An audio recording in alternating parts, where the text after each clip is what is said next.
할렐루야. 주의 이름으로 주일 예배 오신 성도님들을 환영합니다. 지난 주간에 또 코로나가 여기저기서 생긴 중에도 교회에서도 이렇게 코로나 확진이 돼서 여러 가지 걱정과 염려가 더 있을 줄 압니다. 오늘 예배 가운데 그런 염려와 걱정이 있지만 또 하나님께서 주신 또 이 좋은 날에 하나님 예배하는 이 자리에서 그런 것들 다 내려놓고 하나님께 좀 집중하는 이 한 시간 되기를 바라겠습니다.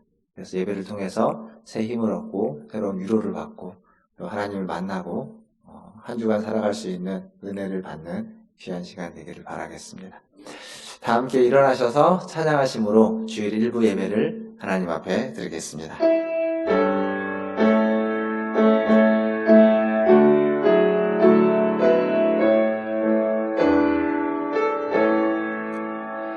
찬양하라 내 영혼아, 찬양하라 내 영혼아, 온 마음과 정성 다하여 주 찬양하라.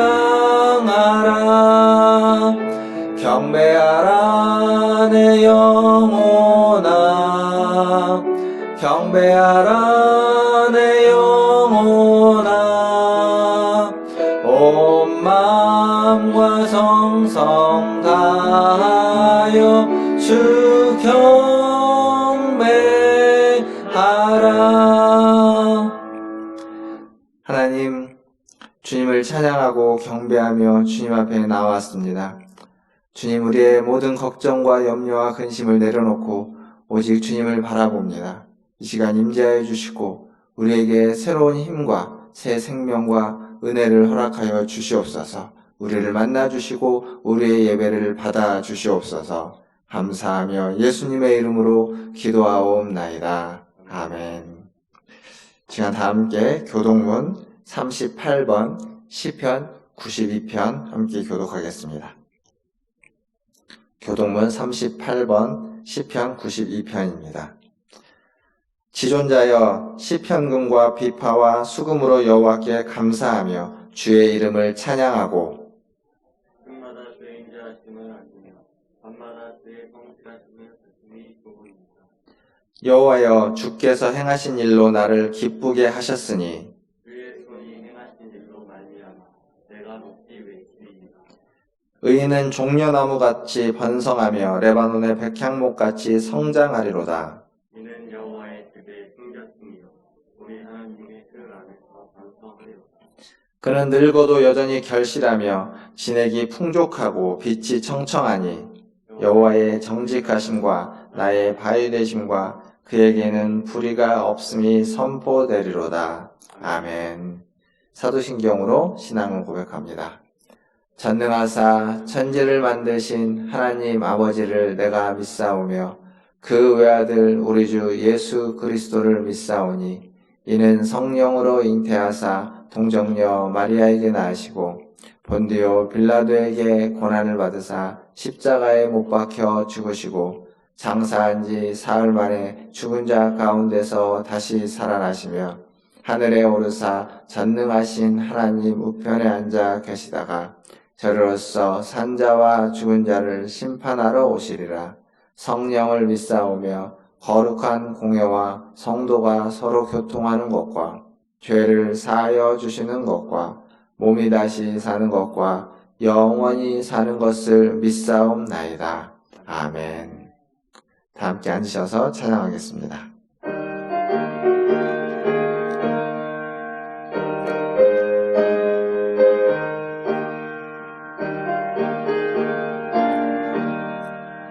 기도하는 이 시간 주께 무릎 꿇고 우리 구세주 앞에 나아가매 믿음으로 나가며 주가 보살피사 크신 은혜를 주네. 거기 기쁨 있네. 기도 시간에 복을 주시네. 고난 내 마음 기쁨 충만하네. 기도하는 이 시간 주가 곁에 오사 인자하신 얼굴로 귀 기울이네. 우리 마음 비우고 주를 의지하면 크신 은혜를 주네. 거기 기쁨 있네. 기도 시간에 복을 주시네. 고난 내 마음 속에 기쁨 충만하네.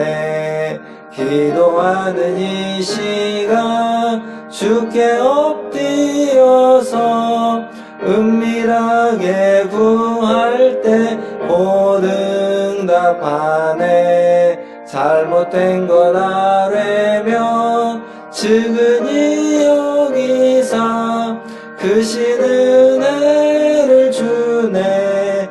거기 기쁨 있네. 기도 시간에 시네. 고난 내 마음 속에 기쁨 충만하네. 기도하는 이 시간 주를 의지하고 크신 은혜 구하면 복 받으리라. 의지하는 마음에 근심 사라지고 크신 은혜를 주네. 거기 기쁨 있네. 기도 시간에 복을 주시네. 고난 내 마음 속에 기쁨 충만하네. 아멘. 오늘 시간 우리를 대표해서 김기수 집사님 나오셔서 기도해 주시겠습니다.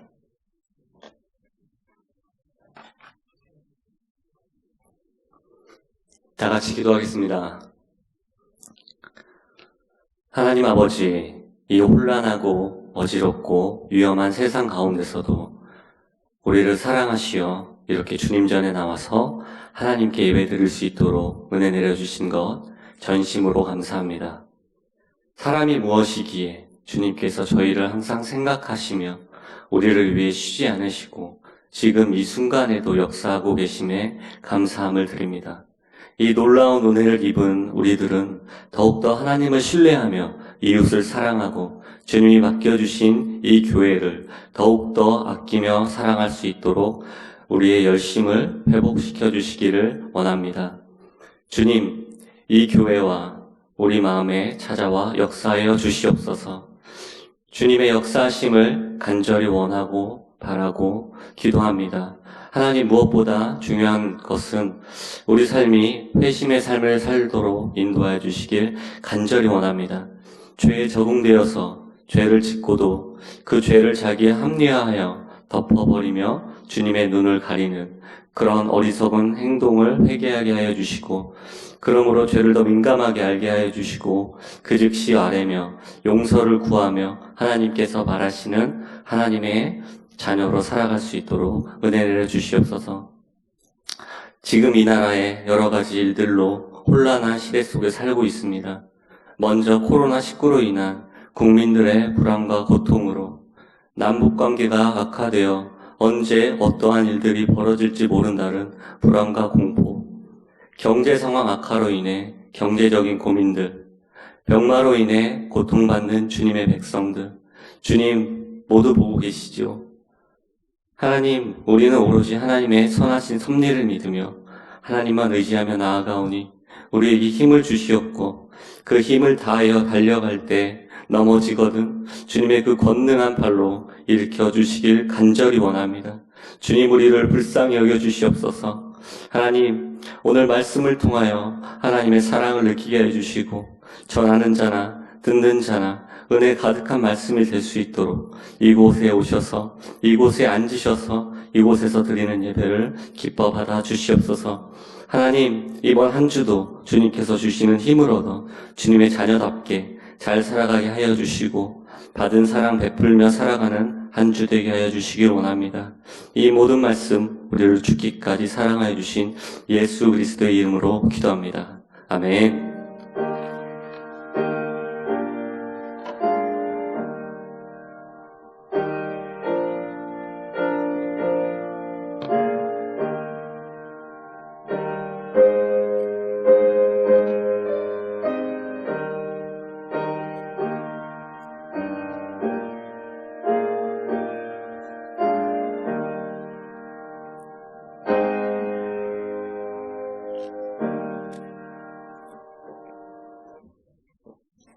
교회 소식 전해드리겠습니다. 지난주부터 우리 구약성경 통독을 시작했습니다. 이번 주에는 이제 창세기 26장에서 50장까지 통독할 예정입니다. 함께 통독하시는 성도님들은 계속 교육자의 안내를 따라서 매 하루에 한 5장 정도씩 월요일부터 금요일까지 읽으시면 될 것 같습니다. 계속 이렇게 읽어 나가다 보면 어느덧 또 구약을 읽고 또 구약을 통독하는 은혜가 있을 줄 압니다. 다음 주일은 맥주감사주일입니다. 상반기 동안 또 하나님께 주신 은혜에 감사하는 또 맥주감사주일 벌써 도래를 했죠. 네, 그렇습니다. 다음 주 맥주감사주일이고요.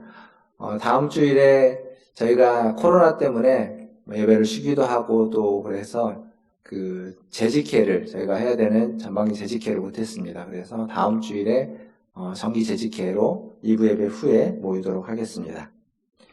그리고 오늘 기관 모임 원래가 바울의 그리고 일여전도의 권사회가 오늘 2부 예배 후에 원래로 모이겠습니다. 교우동정입니다. 돌아오는 토요일날 우리 이희철 장로님, 김희신 권사님, 장녀인 이은지 양이 7월 4일 돌아오는 토요일 오후 3시에 결혼식을 합니다. 플로팅 아일랜드 2층 컨벤션이라고 하는데요. 하나님께서 주신 아주 귀한 자리고 많이 축하해 주시고 축복해 주시면 감사하겠습니다. 더불어서 계속 저희가 안내하는 것처럼 그리고 여러분이 이제 방송을 통해서 잘 알고 있는 것처럼 또 이렇게 코로나가 또 교회를 통해서 교회 안에도 전파되기도 하고 또 군데군데 여러 가지 루트로 이렇게 조금씩 계속 이어져 가고 있습니다. 이럴 때일수록 더 좀 경각심을 가지고 더 좀 주의하고 조심할 수 있는 우리 모든 성도님들 되기를 바라겠고요. 예배 가운데서도 마스크와 또 손을 세정하는 일들 계속 기억하고 해주시면 체크해 주시면 감사하겠습니다.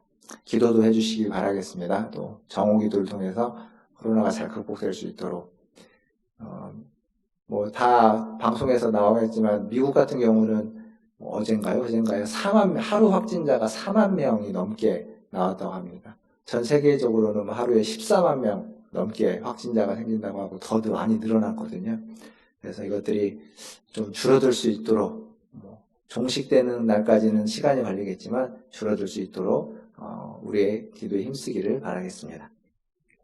하나님 말씀 보겠습니다. 오늘 우리에게 주신 하나님 말씀은 창세기 1장 26절에서 28절까지 말씀입니다. 창세기 1장 26절에서 28절까지 말씀.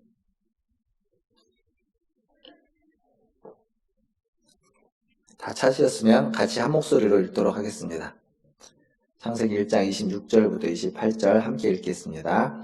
하나님이 이르시되 우리의 형상을 따라 우리의 모양대로 우리가 사람을 만들고 그들로 바다의 물고기와 하늘의 새와 가축과 온 땅과 땅에 기는 모든 것을 다스리게 하자 하시고 하나님이 자기 형상 곧 하나님의 형상대로 사람을 창조하시되 남자와 여자를 창조하시고 하나님이 그들에게 복을 주시며 하나님이 그들에게 이르시되 생육하고 번성하여 땅에 충만하라 땅을 정복하라 바다의 물고기와 하늘의 새와 땅에 움직이는 모든 생물을 다스리라 하시니라. 아멘. 우리 앞뒤에 계신 분들 좀 얼굴 한번 보시면서 또 사랑합니다, 축복합니다 하겠습니다. 사랑합니다, 축복합니다. 요즘 집에 반려견, 물론 이제 고양이를 키우시는 분도 많이 계시지만 반려견을 키우시는 분들도 많이 계실 겁니다.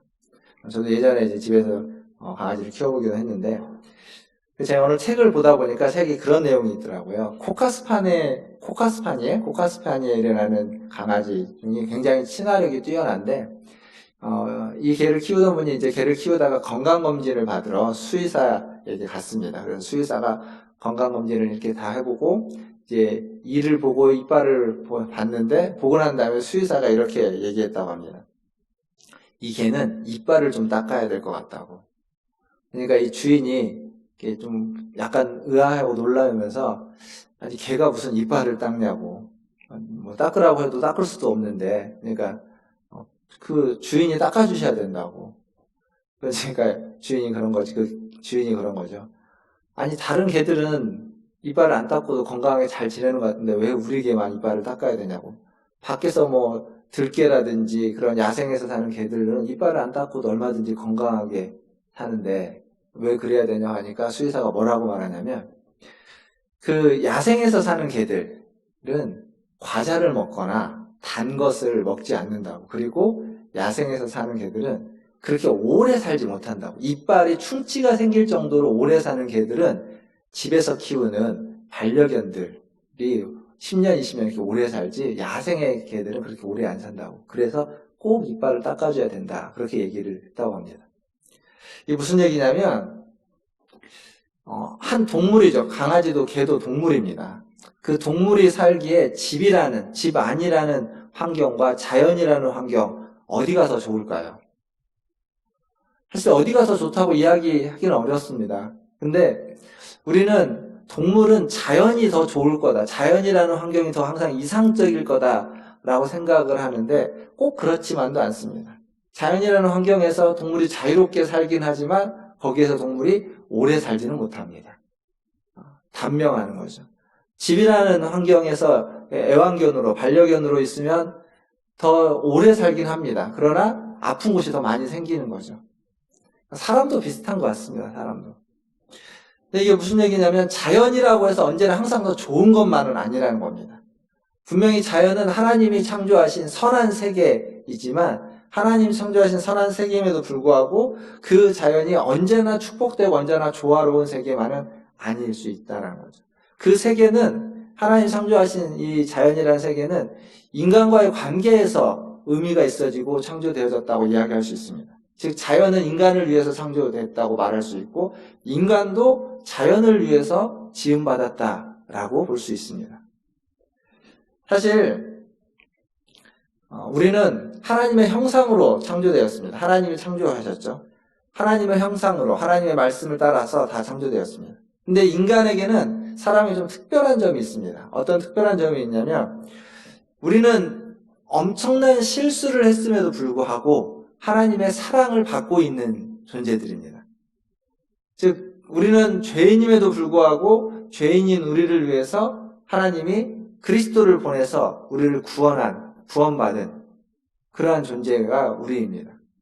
그러니까 맨 처음부터 죄를 짓고 난 이유가 아니라 맨 처음부터 사랑을 받았고, 큰 실수, 큰 죄를 지었음에도 불구하고 여전히 사랑받는 존재가 인간입니다. 근데 사랑받는 존재가 인간만 사랑받는다라고 말할 수 없습니다. 아니, 말할 수 없는 게 아니라 그렇지 않습니다. 사람만이 아니라 세상도, 자연 만물도 하나님의 사랑을 받는 존재입니다. 하나님이 사랑하는 대상이고 하나님이 보존하고 지키는 곳이 바로 자연이고 세상이라는 겁니다.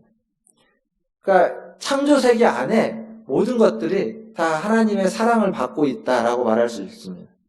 바울 서신 로마서에서 뭐라고 말하냐면, 피조물들이 하나님의 아들들이 나타나는 것을 고대하고 있다, 기대하고 있다라고 이야기합니다. 이 자연이라는 모든 피조물도 다 하나님의 구원을 기다리고 고대하고 있고, 그리고 그 구원이 인간에게 먼저 주어져 있고 인간을 통해서 자연 만물에게도 펼쳐가는, 다른 말로 바꾸면 인간이 죄인임에도 하나님이 사랑했던 것처럼 자연 만물이 왜곡됐음에도 불구하고 하나님은 사랑하고 있다라고 말할 수 있습니다. 그러니까 세상이라는 것은 뭐냐면 하나님의 사랑을 받는 곳입니다. 사실 우리는 신앙생활을 하면서 가장 많이 들었던 표현이 뭐냐면 세상을 사랑하지 말라였을 겁니다. 아니신가요? 우리 그런 말 많이 들었습니다. 세상을 사랑하지 말아라. 세상을 사랑하는 것은 하나님을 사랑하는 것이 아니다 라는 표현을 굉장히 많이 들었습니다.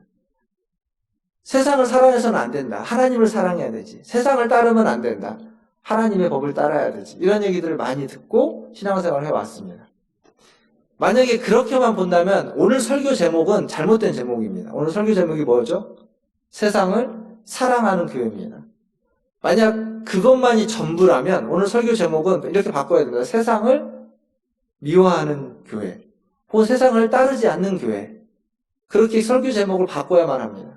그런데 제가 굳이 세상을 사랑하는 교회라고 설교 제목을 잡은 데는 그만한 이유가 있겠죠. 분명 성경 곳곳에는 세상을 따르지 말고 세상을 떠나고 세상에 속하지 않았다는 얘기를 합니다. 세상을 사랑하지 말라는 이야기를 많이 하고 있습니다. 요한일서 2장 15절에 보면 이 세상이나 세상에 있는 것들을 사랑하지 말라라고 얘기하고 있습니다. 누구든지 세상을 사랑하면 하나님의 사랑이 그 안에 있지 아니한다 라고 말해주고 있죠. 요한복음 15장 19절에도 너희는 세상에 속한 자가 아니다 라고 이야기하고 있습니다. 그리고 로마서 12장 2절은 너희가 이 세대를, 이 세상을 본받지 말아라 라고 이야기하고 있습니다. 야고보서 1장 27절도 자기를 지켜 세속, 세상에 물들지 아니하는 것이 중요하다라고 이야기하고 있습니다. 그러니까 다 지금 세상을 사랑하지 말고 세상을 따르지 말고 세상에 속하지 말라라고 이야기하는 구절들입니다. 이 세상은 분명 죄로 오염됐고 타락한 세상들이죠. 습니다. 이렇게 이야기할 수도 있습니다. 마귀의 통치 영역. 이 세상은 죄로 말미암아서 우리를 유혹하는 세상이고 죄로 말미암아서 왜곡된 세상이고 이 세상 속에 있는 어떤 질서와 문화는 우리가 따를 수 없는 것들이 분명합니다.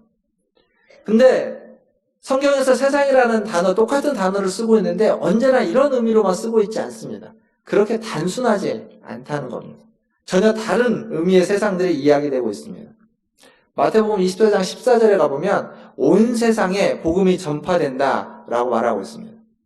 온 세상에 복음이 전파된다라고 하는 이 세상은 그냥 어떤 지역으로서, 어떤 대상으로서, 어떤 땅의 영역으로서의 세상의 의미라고 말할 수 있습니다. 그러나 창세기 1장과 창세기 2장에 나오는 세상은 또 다릅니다. 그 세상은 하나님이 지으신 선한 세상입니다. 보시기에 좋았다. 하나님이 보시기에 좋다라고 이야기한 세상이 창세기 1장, 2장에 나옵니다. 물론 세상이라는 단어로도 성경의 여러 곳곳에서 그런 하나님의 은혜가, 하나님의 영광이 충만한 세상으로 나오고 있습니다. 요한복음 3장 16절, 우리가 잘 아는 구절이죠. 하나님이 세상을 이처럼 사랑했다. 하나님이 세상을 사랑했다는, 얼마만큼 사랑했냐면 독생자를 주셔서 구원할 만큼 세상을 사랑했다라고 나오고 있습니다. 그러니까 확인시켜주고 싶은 거죠. 내가 너희를 얼마나 사랑하는지 확인시켜주고 싶은 겁니다. 그러니까 그리스도로 말미암아 우리에게 주어진 구원은 그 안에서 우리에게 허락되어지는 구원입니다. 분명 죄로 말미암아 타락한 세상, 죄로 말미암아 오염된 세상을 하나님은 사랑하지 않습니다. 그러나 하나님이 지으신 아름다운 세상을 하나님은 사랑하십니다. 그러니까 세상이라는 것은 이 두 가지 모습이 언제나 공존하고 있다는 겁니다. 사랑할 만한 곳과 사랑하지 말아야만 하는 곳, 이게 공존하고 있는 곳이 세상입니다. 우리가 경험하는 것도 마찬가지입니다. 그런데 이걸 기억해야 됩니다.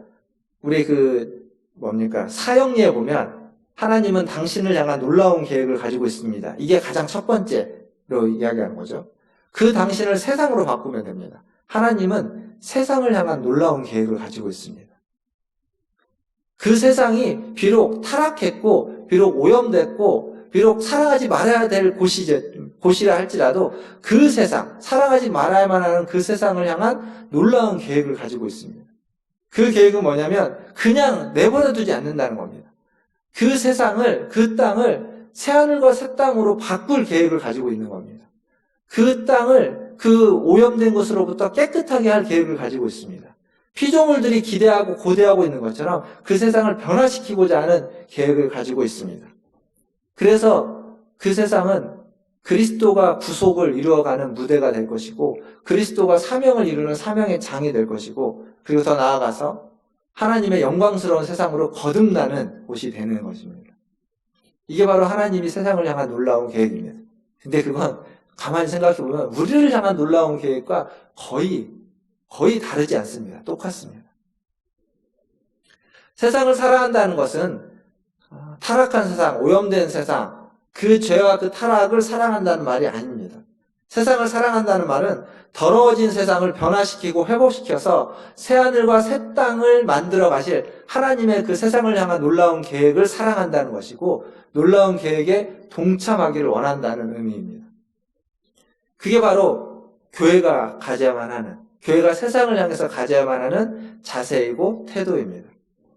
우리 문화촌 제일교회가 바로 그런 세상을 사랑하는, 세상을 향한 놀라운 하나님의 계획을 사랑하고 그 일에 동참하는 우리 문화촌 제일교회가 되기를 주님의 이름으로 축원합니다. 우리는 하나님의 형상으로 지음받았습니다. 너무도 잘 알고 있습니다. 그런데 하나님의 형상으로 지음받았지만 우리는 다른 피조물들과는 좀 다르게 지음받았습니다.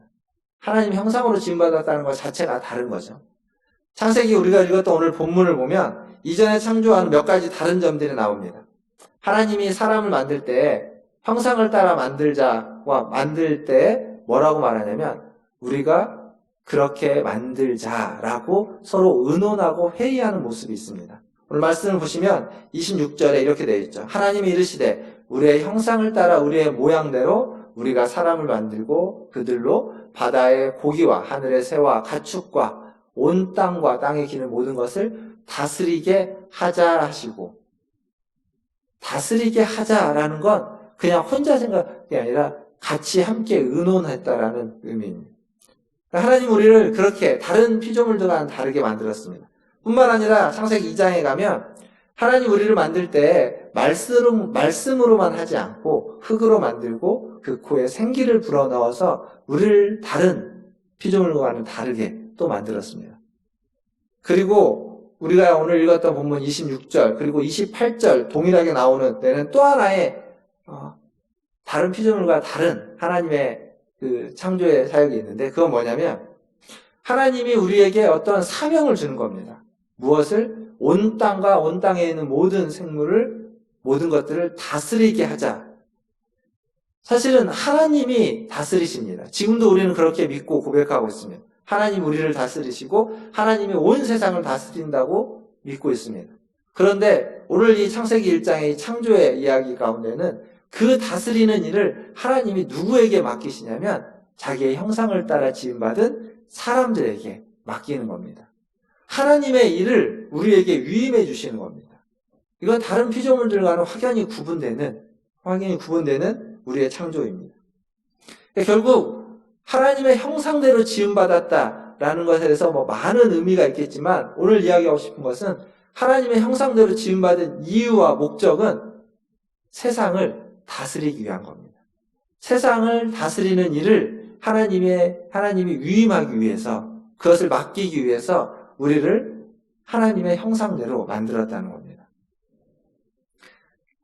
어떤 우리가 작은 회사를 경영하거나 사업체 하나를 해도 그 일에 그 재정이라고 하죠. 돈 관리하는 일은 아무에게나 맡기지 않을 겁니다. 믿을 만한 사람, 신뢰할 만한 사람에게 맡기겠죠. 그런데 만약 그 회사를, 그 사업체를 경영을 맡긴다고 하면 경영 자체를 아무에게나 맡기지 않고 아마 그 중에 가장 믿고 가장 신뢰할 만한 사람에게 맡길 겁니다. 아무에게나 우리는 우리의 일을 위임하지 않습니다. 근데 하나님도 마찬가지입니다. 하나님이 사랑하는 세상, 하나님이 놀라운 계획을 가지고 있는 세상을 아무에게나 맡기지 않고 가장 사랑하고 가장 믿을 만한 존재에게 맡기는 겁니다. 그게 하나님의 형상대로 지음받은 사람인 겁니다. 가장 믿고 가장 신뢰할 수 있는 존재. 근데 이 이야기가 그렇게 항상 해피하게 흘러가지만은 않죠. 그렇게 맡겼는데, 그렇게 믿고 신뢰하는 존재로 만들어 놓고, 그렇게 믿고 신뢰하기 때문에 맡겼는데, 이 일은 비극으로 갑니다. 우리에게 주어진 직분이라고 하는 것, 사명이라고 하는 것이 그만큼 귀한 것인데, 사람은 그것을 내동댕이 쳐버리는 거죠. 그게 죄입니다. 그 귀한 사명과 그 귀한 직분을 버려버리는 겁니다. 전폭적인 신뢰를 내던져버리는 것이 죄입니다. 그러나 이 이야기는 그 죄에서 또 끝나지 않는 거죠. 그러한 죄에도 불구하고 하나님이 이 문제를 해결해 주시는 것, 그게 구원 아니겠습니까? 그러니까 구원을 통해서 이야기하는 겁니다. 바울은 구원을 통해서 뭐라고 이야기하냐면 하나님의 형상이 회복됐다라고 이야기하는 거죠. 새 사람은, 구원받은 새 사람은 하나님의 형상이 회복된 사람이다라고 이야기하는 겁니다. 즉 다른 말로 바꾸면 창세기의 이야기, 앞에 했던 이야기로 바꿔보면 하나님이 처음 맡겨주셨던 하나님의 형상대로 우리를 창조하시고 만드셔서 처음 맡겨주셨던 그 사명을 이제 감당할 수 있도록 회복시켰다라는 겁니다. 그게 구원인 겁니다. 새 사람이 되어서 하나님의 형상이 다시 회복되는 것, 그것은 처음 맡겨주신 그 일, 세상을, 하나님이 사랑하는 세상을 다스리고 하나님이 사랑하는 세상을 돌보라는 의미인 겁니다. 그런 목적이 있는 거죠. 우리는 어떻게 세상을 다스리고 어떻게 세상을 돌볼 수 있을까요? 사실 세상을 다스리고 돌보는 일은 오늘 우리가 읽었던 본문의 28절에 생육하고 번성하여 땅에 충만하라, 땅을 정복하라, 땅에 움직이는 모든 생물을 다스리라 라고 하는 이 말씀, 이것을 문화명령이라고 합니다. 문화명령. 이 문화명령이라고 하는 말씀을 좀 생각해 볼 수 있습니다. 하나님은 하나님의 형상을 따라 사람을 만들고 사람에게 이 세상을 다스리라고 하는 문화명령을 주었습니다. 근데 이 문화명령을 타락하기 이전에 주어졌죠. 지금 우리가 읽었던 본문은 타락하기 이전에 주어졌습니다. 그런데 타락한 이후에도 또 똑같이 줍니다. 그게 어디에 나오냐면 노아의 홍수에 나옵니다. 노아의 홍수 사건이 있고 난 후에, 그건 타락함으로 말미암아서 하나님이 심판한 사건이죠. 타락 이후에 주어진 사건입니다. 그때에도 노아에게 이것과 같은 반복되는 이야기를 합니다. 그리고 이 말씀은 결국 어디로 이어지냐면 마태복음 28장에 하는 대유임 명령이라고 하는 지상 명령으로 이어집니다. 하나님이 우리에게 맡겨진 사명들이 이어지게 하는 거죠. 근데 그 세상이 여전히 타락 전의 세상도 존재하지만 지금 우리가 겸허하고 있는 세상은 타락 이후의 세상, 변질되었고 왜곡되고 오염된 세상입니다. 그래서 문화명령이 주어져 있지만 우리에게 주어진 이 문화명령이 어떻게 변질되냐면 노동은 신성한 것인데 노동이 고통으로 바뀌었고 다스림은 아주 숭고한 것인데 다스림이 권력으로 바뀌어버렸습니다. 사람들은 번성하기 위해서 도시를 세웠고 땅을 정복하기 위해서 높은 탑을 만들었습니다. 그리고 하나님이 주신 잔이라는 그 재료를 가지고 칼과 창을 만들어서 싸웠고, 그리고 하나님 우리에게 주신 어떤 예술적인 그러한 것들을 잘못 사용하여서 교만과 증오와 음란으로 오염시켜버렸습니다. 그러니까 하나님이 주신 것들을 오염되어서 현재 우리에게 주어진 모습들입니다. 그러니까 세상을 사랑한다는 것은 결국 그 오염된 것들을 바르게 바꿔간다는 거죠. 그 오염된 것들을 제거해가는 겁니다. 왜곡된 세상을 바르게 만들어가는 겁니다. 즉 오염된 세상 가운데, 오염된 세상의 문화 가운데에서 어떤 대항할 만한 어떤 문화를 만들어가는 거죠. 그것을 대항문화라고 이야기할 수 있습니다. 대항문화. 분명히 우리가 몸담고 있는 세상에는 문화가 있습니다. 이 세상의 문화들이 다 파괴적이고 차별적이고 그리고 냉소적이고 그리고 절망적입니다. 세상의 문화를 대표하는 세 가지를 이야기하려면 그건 돈이고 그리고 성이고 권력입니다.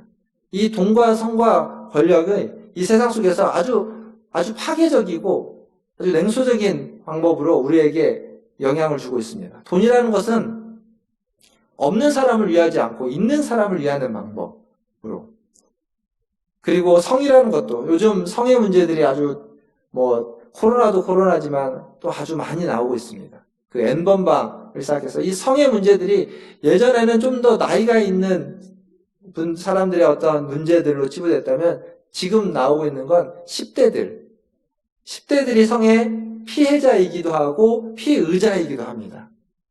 대상이 되기도 하고 착취물의 대상이 되고 착취하는 자가 되기도 하는 것으로 오염되었습니다. 뿐만 아니라 원래 권력은 사람들을 모아서 평화를 이루어갑니다. 안정과 평화와 정의를 이루어가기 위해서 주어진 것인데 그게 잘못 사용돼서 권력이 서로 편을 가르게 만들고 그리고 함께하지 못하게 하고 냉소적인 것으로 만들어 가는데 사용되어 버리고 있습니다. 결국 이 세상을 사랑한다는 것은 이러한 세상을 바꾸어가는, 이러한 세상에서 대항할 만한 문화를 만들어가는 것이다라고 이야기할 수 있습니다. 그 밑바탕에는 이러한 세상의 밑바탕에는 뭐가 있냐면 이기심이 있는데 그 이기심을 극복할 것이 필요합니다. 그래서 우리의 이기심을 무엇으로 바꿔야 되냐면 섬김의 마음으로 바꿔가야 됩니다. 그래서 섬김이라는 것은 굉장히 우리가 많이 들어왔던 얘기인데 그 예수님이 나는 세상을 너희를 섬기러 왔다라고 이야기할 때 그 섬김이 그 시대에는 그렇게 좋은 얘기가 아니었습니다. 신약 시대의 섬김은 그 단어 자체가 갖고 있는 의미는 뭐냐면 식사를 준비하고 그 식사한 것을 다 치우는 일이 그 단어 자체가 가지고 있는 일이었습니다. 섬긴다는 것. 서빙하는 거죠. 서빙하는 겁니다. 근데 당시의 문화에서 식사를 섬기고 식사한 것을 치우는 건 고귀한 귀한 일이 아니라 아주 허드렛 일, 종들이 하는 일, 그리고 조금 더 감정적인 걸 섞어서 표현하면 모멸적이고 수치스러운 일이었습니다. 그 뒤치다거리 하는 일들. 그 시대에는 그렇습니다. 고대 사회에는. 근데 예수님이 나는 섬기는 자로 왔다라고 할 때에는 그 모든 모멸과 수치와 종의 일을 하러 왔고, 그리고 결국 예수님은 우리를 그 자리로 인도하는 겁니다. 우리에게도 그것을 요구하고 그런 자가 돼야 된다라고 말하고 있습니다. 사실 지금 세상은 온통 내가 사랑받기를 원하고 나를 섬겨달라고 요구하는 시대입니다.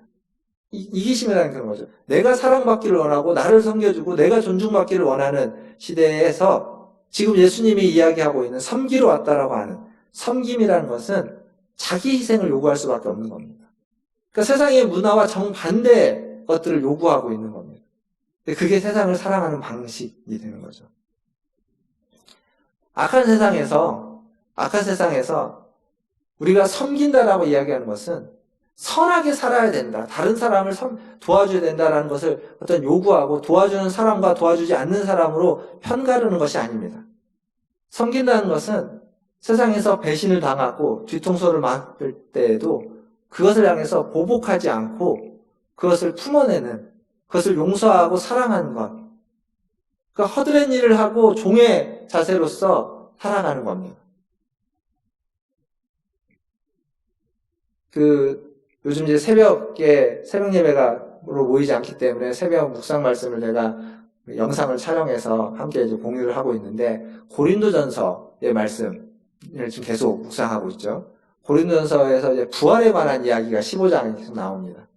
근데 그 부활에 관한 이야기를 같이 나누면서 부활의 소망을 가지고 살아간다는 건 뭐냐면, 부활의 소망을 가지고 살아간다는 건 그냥 내세만을 소망하고 현세를 아무 의미 없이 가치 없이 살아가는 것이 아니라 내세를 소망하기 때문에 이 현세의 삶을 더 바르고 더 정결하고 더 가치 있게 살아가는 것이다 라고 이야기한 적이 있습니다. 그러니까 부활의 소망을 가지고 살아가는 것은 부활의 소망을 가지고 이 현세는 아무렇게나 살아도 되는 것이 아니라 부활의 소망이 있기에 그때를 기다리면서 지금 여기에서 더 바르게 가치 있게 의미 있게 살아가는 것. 지금 여기가 고통스럽고 힘들고 어렵지만, 그리고 어떠한 사람들에게 눌림을 당하고 그리고 고난을 당하고 사람들에게 고통을 당하지만 그럼에도 불구하고 그것을 견뎌내고 품어낼 수 있는, 그것을 사랑으로 섬김으로 바꿀 수 있는 삶, 무엇이 있기에? 부활의 소망이 있기에. 그게 바로 이 세상을 사랑하는, 이 세상을 향해서 대항해가면서 살아가는 방식이 되는 겁니다. 뿐만 아니라 세상을 사랑하는 대학 문화에서 중요한 건 뭐냐면 세상을 돌보는 겁니다. 문화명령은 다스린다라고 이야기하고 있죠. 문화명령에서 세상을 정복하고 땅을 다스린다라고 하는 이 다스림을 오랫동안 중세와 서구는 오랫동안 어떤 식으로 적용했냐면, 일단 이런 자연을 다스리고 자연을 착취하는 근거로 삼았습니다. 다스린다는 걸 권력과 힘으로 생각했고, 그래서 나보다 약한 자들에게서 그것들을 뺏어와서 내가 가질 수 있는 착취의 근거. 그래서 중세의 식민지가 그렇게 많았던 이유는 식민지를 건설하는데 앞장섰던 그런 중세의 나라들은 다 기독교가 창궐했던 나라들입니다. 그 서구 제국주의가 그랬던 건 뭐냐면 다스리라는 하나님의 명령을 그런 식으로 적용한 겁니다. 그런데 지금 우리가 너무도 잘 아는 것처럼 그런 의미가 아니라는 걸 잘 알고 있습니다.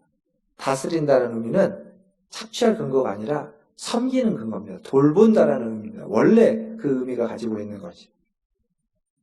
세상 위에 군림하는 것이 아니라 다스리고 섬기기 위해서 그 아래 낮은 자로서 나아가는 겁니다.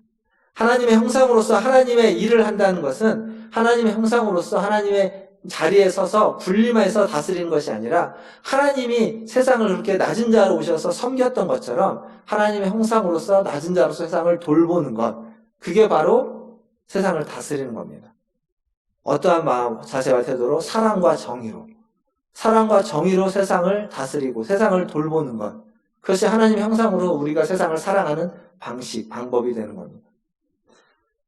세상을 돌보는 것, 사랑하는 것, 너무도 잘 아는 이야기입니다. 하나님을 사랑하고 이웃을 사랑하라. 너무 많이 이야기해 왔던 거죠. 근데 여러분의 이웃은 어떤 사람입니까? 우리는 이웃이라고 하면 어쩔 수 없이 내가 몸담고 있고 내가 만나고 있는 사람들입니다. 결국 그 사람들은 나와 비슷한 생각을 가지고 있고 나와 비슷한 문화 가운데서 살고 있는 사람들입니다. 나와 비슷한 경제적인 것들을 가지고 있는 사람들이 이웃입니다. 그건 우리가 그냥 자연스럽게 알고 있는 이웃입니다. 근데 성경에서 이웃을 이야기할 때마다 빠지지 않고 이야기하고 있는 사람들은 누구냐면 나그네와 고아와 과부입니다. 그것을 현대의 표현으로 바꾸면 외국인들입니다. 이민자들입니다. 우리와 피부색이 다르고 언어가 다른 사람들입니다. 물론 피부색이 다르고 언어가 다른 사람들 중에 우리가 이렇게 막 위하는 사람들이 있죠. 보통 우리나라뿐만 아니라 아시아의 다른 나라들도, 심지어는 아프리카도 백인들은 그렇게 사람들이 좋아하고 따르지만 백인이 아닌 사람들은 다 무시한다고 합니다. 우리도 마찬가지죠. 근데 성경에서 말하는 이웃은 그런 것이 아닙니다. 모든 외국인들, 모든 이민자들. 고아는 어떤 사람일까요? 지금 시대로 바꿔 보면 고아 혹은 한부모 가정, 그렇게 이야기할 수 있습니다. 과부는 어떤 사람들일까요? 과부라는 이야기는 지금 시대로 바꿔보면 가난한 사람을 이야기하는 대명사입니다. 그러니까 성경은 이웃을 이야기할 때마다 빠지지 않고 나그네와 고아와 과부를 이야기하고 있습니다. 나와는 다른 문화를 가지고 나와는 다른 환경에서 나와는 다른 가치를 가지고 살아가는 사람들, 그 사람들이 이웃이라는 겁니다. 그 이웃을 사랑하라는 거죠. 그 이웃을 사랑으로 대해야 된다는 겁니다. 무엇인가 결핍되어 있는 사람들, 그 결핍이 경제적인 결핍이든 사회적인 결핍이든 가정에서의 결핍이든 관계적인 결핍이든 혹은 정치적으로 나와 다른 의견을 가지고 있는 나와 다른 결핍이든 상관없이 모든 결핍된 사람들을 이웃으로 삼고 사랑하는 것, 그게 바로 세상을 사랑하는 방법입니다.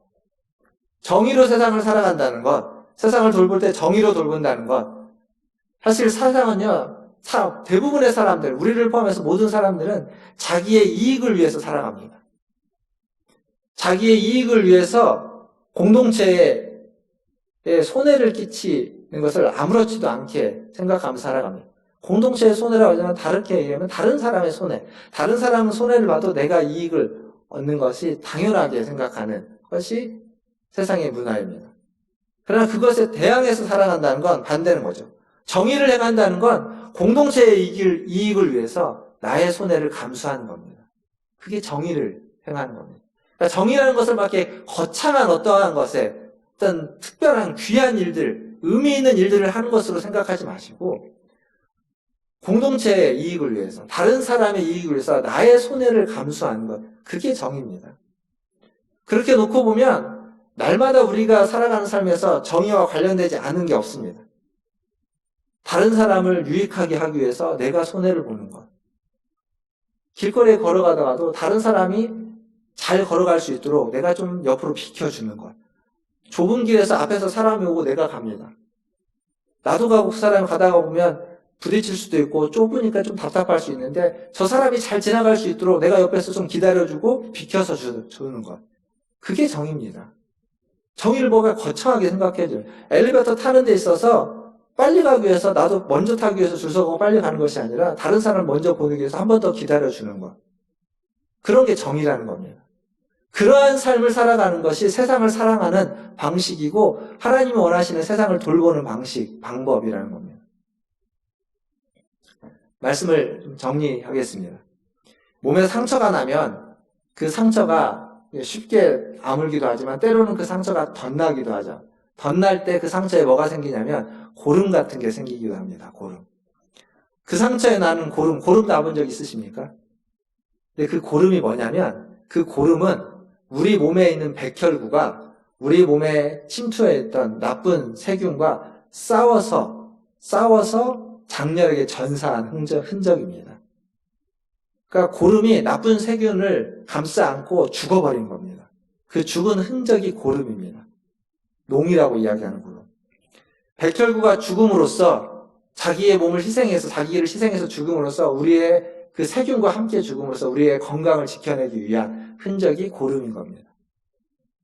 이건 뭐와 같냐면 예수님이 십자가에서 행한 일과 딱 같습니다. 예수님이 십자가에서 죄를 다 짊어지고 우리를 살리기 위해서 죄를 다 짊어지고 십자가에서 죽은 겁니다. 그리고 우리를 살리셨습니다. 그런 걸 구원, 대속적 구원이라고 말하죠. 이 구원으로 말미암아 우리는 하나님의 형상으로 회복되었습니다. 그리고 하나님의 교회를 이루었고, 그리고 하나님이 맨 처음에 우리에게 주셨던 사명을 다시 우리에게 부과해 주셨습니다. 세상을 사랑하고 세상을 돌보며 세상을 회복시키라는 사명입니다. 문화를 바꾸어 가라는 사명이죠. 사랑하는 성도 여러분, 세상을 사랑하는 것, 세상을 돌보는 것 쉽지만은 않은 일이겠지만 그렇다고 그렇게 어렵고 큰 일도 아닙니다. 온 세상이 자기를 알아주고 자기를 사랑해달라고 할 때 그런 이기심이 판치는 세상에서 다른 사람을, 자기를 부인하고 다른 사람을 사랑하고 다른 사람을 용서하고 다른 사람을 품어주는 것, 세상을 사랑하는 겁니다. 뿐만 아니라 이웃 위에 굴림해서 자기의 이익을 추구하고 내가 먼저라고 생각하는 세상 속에서 기꺼이 손해를 감수하고 기꺼이 한 발짝 뒤로 물러나주고 기꺼이 내가 가진 것들을 양보해 줄 수 있는 것, 그게 바로 사랑과 정의로 세상을 돌보고 섬기는, 세상을 사랑하는 방식입니다. 우리 문화촌 제일교회 모든 성도 여러분, 우리 교회가 그런 교회 되기를 바랍니다. 그리고 저와 여러분, 우리 모두가 그런 사람이 되기를 바랍니다.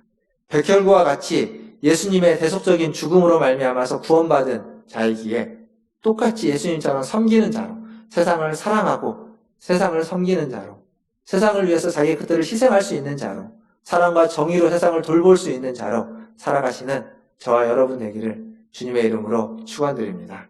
다 함께 기도하겠습니다.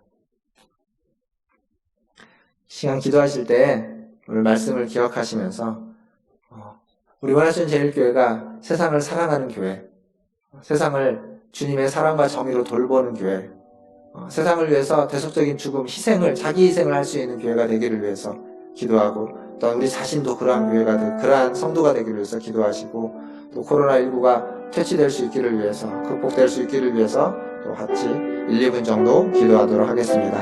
함께 기도하겠습니다.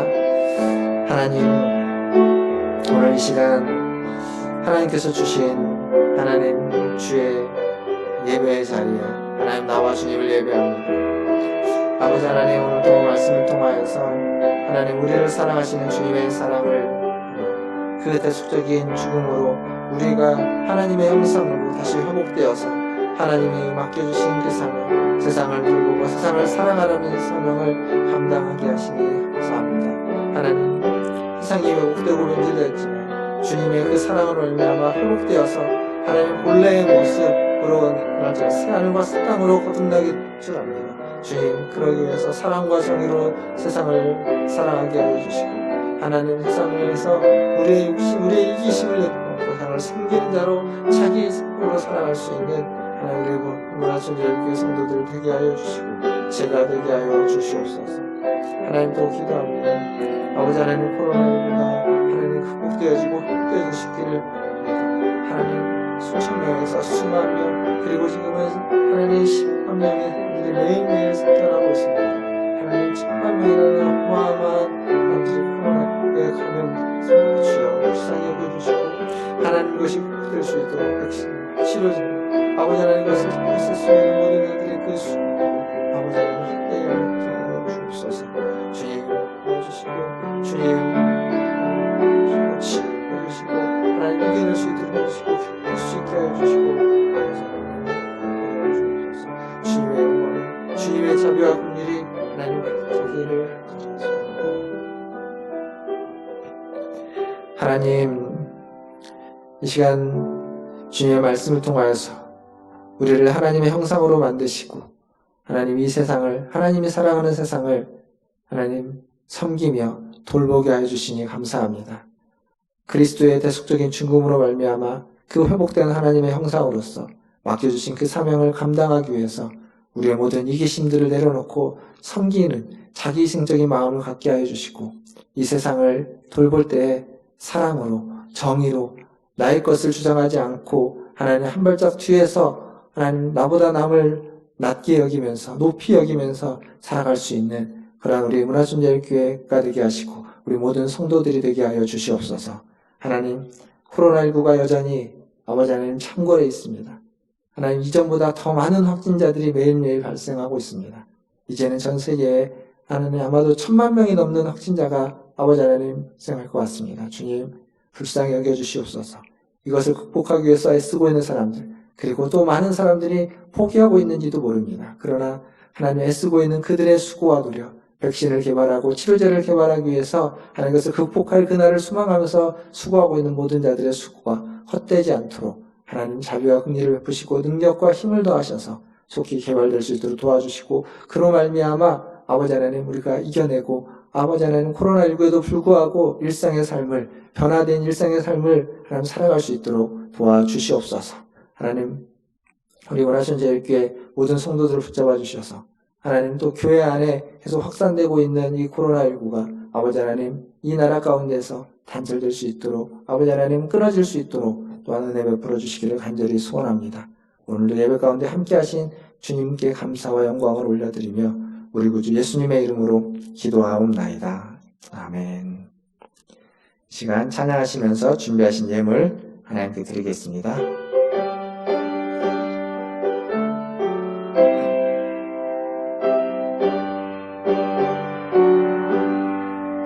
온 세상 위하여 나 복음 전하리 만 백성 모두 나와서 주 말씀 들으라 죄 중에 빠져서 헤매는 자들아 주님의 음성 듣고서 너 구원 받으라 전하고 기도해 매일 증인 되리라 세상 모든 사람 듣고 그 사랑 알도록 온 세상 위하여 이 복음 전하리 저 죄인 회개하고서 주 예수 믿으라 이 세상 구하려 주 돌아가신 것 나 증거하지 않으면 그 사랑 모르리 전하고 기도해 매일 증인 되리라 세상 모든 사람 다 듣고 그 사랑 알도록 온 세상 위하여 주 은혜 임하니 주 예수 이름 힘입어 이 복음 전하자 곳에 나가서 전하지 못해도 나 어느 곳에 있든지 늘 기도 힘쓰리 전하고 기도해 매일 증인 되리라. 세상 모든 사람 다 듣고 그 사랑 알도록. 기도하겠습니다. 하나님, 우리가 매일매일 살아가면서 하나님 온 세상 가운데 주님의 사랑을 전하는 삶이 되게 하여 주시옵소서. 주님이 주신 그 사랑과 정의와 그리고 섬김의 마음으로 세상을 돌보고 사랑하며 섬길 수 있는 우리 모두가 되게 하여 주시옵소서. 하나님, 오늘도 주의 전에 나올 때 빈손으로 오지 않고 주신 물질 중 일부를 구별하여 주님께 드리게 하시니 감사합니다. 하나님, 이 예물이 쓰이는 곳마다 주님의 복음이 전해지며 주님의 사랑이 전해지며 주님의 다스림이, 주님의 돌보심이 임하게 하여 주시옵소서. 하나님, 이 예물을 드린 손길이 함께 하여 주시고 그의 삶도 그의 인생도 날마다 주님과 동행하며 주님의 돌보심을 받게 하여 주시고 주님의 다스림을 받게 하여 주시고 주님이 주시는 은혜로 풍성한 삶과 인생이 되게 하여 주시옵소서. 하나님, 모든 것을 주님의 손에 의탁하며 지금은 우리를 죄에서 구원하여 주신 우리 구주 예수 그리스도의 은혜와 아버지 하나님의 크고 무한하신 사랑하심과 성령 하나님의 유교통 충만케 하심이 오늘 주의 전에 나와 주님을 예배하며 주님의 돌보심을 받고 주님의 다스림을 받으며 또 더 나아가서 주님이 사랑하는 이 세상 가운데서 세상을 사랑하고 세상을 돌보고 세상을 다스리기를 기도하고 소원하고 다짐하는 우리 고개 숙인 문화준예교회 성도들 위에와 그들의 자녀손들과 가정과 직장과 일터 위에 또 주의 복음을 들고 세상을 섬기며 다스리는 사역자들과 선교사님들 위해 그리고 코로나19를 퇴치하기 위해서 애쓰고 있는 보건당국과 의료진들과 전 세계와 열방 위에 이제로부터 영원토록 함께 있을지어다. 아멘.